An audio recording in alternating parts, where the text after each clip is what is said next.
देखिए किस प्रकार से गायें कम से कम हज़ारों की संख्या में ये गायें विचरण करती हैं और इन गायों का कोई रखवाला नहीं है।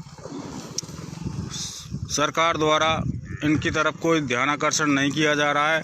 ये रोड पर आ जाती हैं।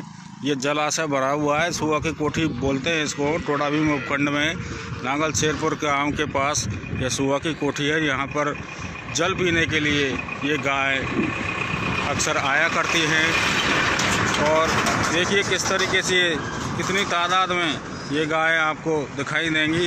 इनका हम लाइव तस्वीर दिखा रहे हैं जी न्यूज़ पोर्टल पर।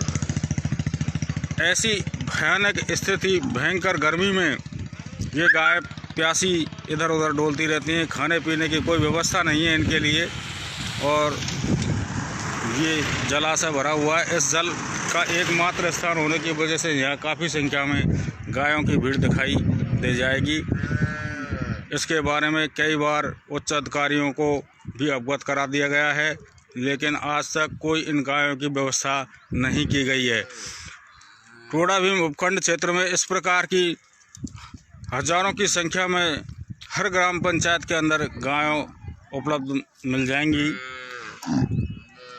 इस प्रकार ये गाय विचरण करती हैं और किसानों की फसलों को भी नष्ट कर देती हैं।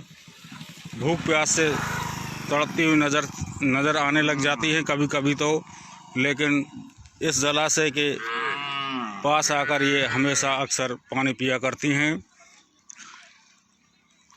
सबसे बड़ी विडंबना की बात तो यह है कि इनकी कोई देख रेख नहीं होने के कारण और ना ही सरकार का इनकी तरफ ध्यानाकर्षण होने के कारण ये किसानों की फसलों को बार बार नष्ट कर देती हैं। किसान कभी कभी तो अपने बीटा बिस्तर बांध करके अपने खेतों से घर वापस पहुंच जाता है,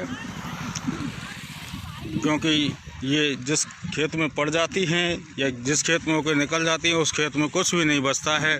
इन गायों के प्रति किसानों की मांग रही है हमेशा कि इन गायों की व्यवस्था की जाए और क्षेत्र में नंदीशाला गौशाला खुलवाने का प्रयास हमेशा तत्पर बना रहे।